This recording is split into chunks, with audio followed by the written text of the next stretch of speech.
MTV news Kannada ವಾಹಿನಿಗೆ ಸ್ವಾಗತ. ಒಂದ್ ಕಡೆ ಹುಕ್ಕೇರಿ ತಾಲೂಕಿನ ಸಂಕೇಶ್ವರ ನಗರದಲ್ಲಿ ಹೆಚ್ಚುತ್ತಿರುವ ಸಾರ್ವಜನಿಕರ ವಹಿವಾಟು, ಮತ್ತೊಂದು ಕಡೆ ರಸ್ತೆಯಲ್ಲಿ ಸಂಚಾರ ಮಾಡುವುದಕ್ಕೆ ಟ್ರಾಫಿಕ್ನಿಂದ ಪರದಾಡುತ್ತಿರುವ ಸಾರ್ವಜನಿಕರು. ಅರೆ, ಇದ್ಯಾವ ಊರಿನ ಕತೆ ಹೇಳ್ತಾ ಇದ್ದಾರೆ ಅಂತೀರಾ? ನಾವು ತೋರಿಸ್ತೀವಿ ನೋಡಿ. ಈ ದೃಶ್ಯದಲ್ಲಿ ಕಾಣುತ್ತಿರುವ ಜನ ಯಾವ ಜಾತ್ರೆಗೆ ಬಂದ ಜನರು ಅಲ್ಲ.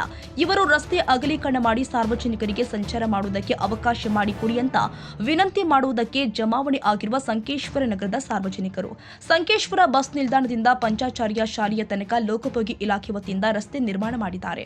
ಆದರೆ ಸಂಕೇಶ್ವರ ನಗರದ ರತ್ನಶೀಲಾ ಹೋಟೆಲ್ನಿಂದ ಪಂಚಾಚಾರ್ಯ ಶಾಲೆಯವರೆಗೆ ರಸ್ತೆ ಅಗಲೀಕರಣ ಮಾಡಿದ್ದಾರೆ. ಆದರೆ ರತ್ನಶೀಲಾ ಹೋಟೆಲ್ನಿಂದ ಸಂಕೇಶ್ವರ ಬಸ್ ನಿಲ್ದಾಣದವರೆಗೆ ಮಾತ್ರ ರಸ್ತೆ ಕಾಮಗಾರಿಗೆ ಸಾರ್ವಜನಿಕರಿಂದ ತಡೆ ಹಿಡಿಯಲಾಗಿತ್ತು. ರಸ್ತೆ ತಡೆ ಹಿಡಿಯುವ ಕಾರಣ ಏನೆಂದ್ರೆ, ರತ್ನಶೀಲಾ ಹೋಟೆಲ್ನಿಂದ ಪಂಚಾಚಾರ್ಯ ಹೋಟೆಲ್ವರೆಗೆ ಯಾವ ಅಳತೆಯಲ್ಲಿ ರಸ್ತೆ ನಿರ್ಮಾಣ ಆಗಿದೆಯೋ ಅದೇ ಅಳತೆಯಲ್ಲಿ ರತ್ನಶೀಲಾ ಹೋಟೆಲ್ನಿಂದ ಬಸ್ ನಿಲ್ದಾಣದವರೆಗೆ ರಸ್ತೆ ಅಗಲೀಕರಣ ಆಗಬೇಕು ಅನ್ನೋದೇ ಸಂಕೇಶ್ವರ ನಗರದ ಸಾರ್ವಜನಿಕರು ಹುಕ್ಕೇರಿ ತಹಸೀಲ್ದಾರ್ ಅವರಿಗೆ ಕೊಟ್ಟಿರುವ ಮನವಿಯಲ್ಲಿ ಉಲ್ಲೇಖವಾಗಿದೆ. ಆದರೆ ಎಲ್ಲಿ ರಸ್ತೆ ಅಗಲೀಕರಣ ಆಗಬೇಕಾಗಿದೆಯೋ ಅಲ್ಲಿ ಮುಸ್ಲಿಂ ಸಮಾಜದವರ ಸ್ಮಶಾನ ಭೂಮಿ ಇರೋದ್ರಿಂದ ಶವಗಳಿಗೆ ಅಂತ್ಯ ಸಂಸ್ಕಾರ ಮಾಡಿದ್ದಕ್ಕೆ ಮುಸ್ಲಿಂ ಸಮಾಜದ ವತಿಯಿಂದ ಮನವಿಯಲ್ಲಿ ಉಲ್ಲೇಖ ಮಾಡಿದ ವಿಷಯ ಏನೆಂದ್ರೆ, ರಸ್ತೆ ಮಾಡುವುದಕ್ಕೆ ನಮ್ಮದೇನು ತಕರಾರು ಇಲ್ಲ, ಆದರೆ ಸ್ಮಶಾನ ಭೂಮಿಯ ಗೋಡೆಯನ್ನ ತೆರವುಗೊಳಿಸಿ ರಸ್ತೆ ನಿರ್ಮಾಣಕ್ಕೆ ನಮ್ಮ ತಕರಾರು ಇದೆ ಅನ್ನೋದು ಮುಸ್ಲಿಂ ಸಮಾಜದ ಮುಖಂಡ ಸ್ಪಷ್ಟೀಕರಣ ಕೊಟ್ಟಿದ್ದಾರೆ. ಏನೇ ಇರಲಿ, ಸಂಬಂಧಪಟ್ಟ ಲೋಕೋಪಯೋಗಿ ಇಲಾಖೆ ಅಧಿಕಾರಿಗಳು ಕಾನೂನು ನಿಯಮದಲ್ಲಿ ಕಾರ್ಯನಿರ್ವಹಿಸಬೇಕು ಅನ್ನೋದೇ ಸಾರ್ವಜನಿಕರ ವಿನಂತಿಯಾಗಿದೆ. ಇನ್ನು ಇದೆಲ್ಲ ಪರಿಸ್ಥಿತಿ ನಿಯಂತ್ರಣ ಮಾಡುವುದಕ್ಕೆ ಸಂಕೇಶ್ವರ ಠಾಣೆಯ ಸಿಪಿಐ ಶಿವ ಶರಣ ಅವಚಿ ಅವರ ನೇತೃತ್ವದಲ್ಲಿ ಬಿಗಿ ಪೊಲೀಸ್ ಬಂದೋಬಸ್ತ್ ಒದಗಿಸಲಾಗಿತ್ತು.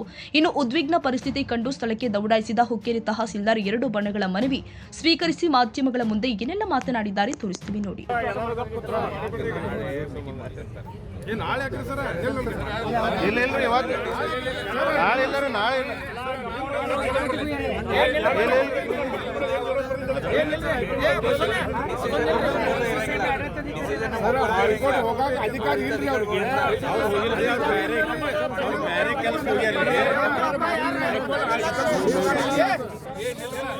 ಮಾನ್ಯ ತಹಸೀಲ್ದಾರ್ ಸಾಹೇಬರಿಗೆ ನಾವು ಈಗ ಮನವಿಯೊಂದು ಕೊಟ್ಟಿದ್ದೇವೆ. ವಿಷಯ ನೆಡಸುಸಿ ರಸ್ತೆಯ ನವೀಕರಣ ಕುರಿತು ಮೇಲನಿಸಿದ ವಿಷಯಕ್ಕೆ ಸಂಬಂಧಿಸಿದಂತೆ ವಿನಂತಿ ಅರ್ಜಿ ಏನೆಂದರೆ, ನಮ್ಮ ಜಮಾತದ ಸರ್ವೆ ನಂಬರ್ 258 ರಲ್ಲಿ 2 ಎಕರೆ 38 ಗುಂಟೆ ಕ್ಷೇತ್ರದಲ್ಲಿ PWD ರೋಡ್ ಹಾದು ಹೋಗಿದೆ. ಸದರಿ ರೋಡವು ನೆಡಸುಸಿಗೆ ಹೋಗಿರುತ್ತದೆ. ಸದರಿ ರೋಡ್ ಸಲುವಾಗಿ ನಮ್ಮದು 36 ಗುಂಟೆ ಜಮೀನು ಹೋಗಿರುತ್ತದೆ.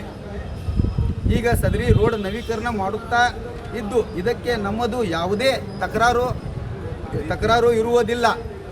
ಸದರಿ ರೋಡವನ್ನು ನಮ್ಮ ಕಬ್ರಸ್ತಾನ್ ಗೋಡೆ ಬಿಟ್ಟು ಮಾಡಲು ನಮ್ಮದು ತಕರಾರು ಇರುತ್ತದೆ. ಕಾರಣ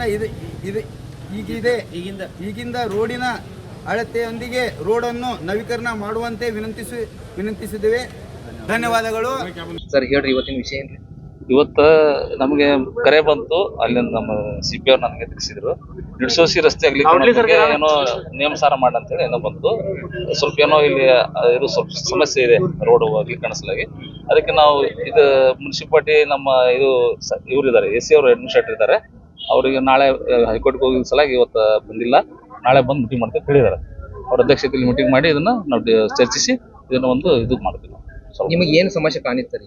ಸಮಸ್ಯೆ ಎಲ್ಲ ಅದೇ ಹೇಳಿದ್ರು, ರೋಡ್ ಇಕ್ಕಟ್ಟಾಗಿದೆ ಅಂತೇಳಿ, ಆಸ್ ಪರ್ ನಾರ್ಮ್ಸ್ ಇಲ್ಲ. ನಾವು ಸಹಕಾರ ಕೊಟ್ಟಿದ್ದೀವಿ, ಅವರು ಸಹಕಾರ ಕೊಡೋನು ಹೇಳಿದ್ರು ಅವರು. ಬಟ್ ಅದನ್ನ ನಾಳೆ ಡಿಸ್ಕಸ್ ಮಾಡಿ ಅದನ್ನ ಕ್ರಮ ತಗೋತೀವಿ. ಕಾನೂನುಬದ್ಧವಾಗಿ ಕ್ರಮ ತಗೋತೀರಿ ಸರ್? ಹೌದು, ನಾಳೆ AC ಅವರ ಅಧ್ಯಕ್ಷತೆಯಲ್ಲಿ.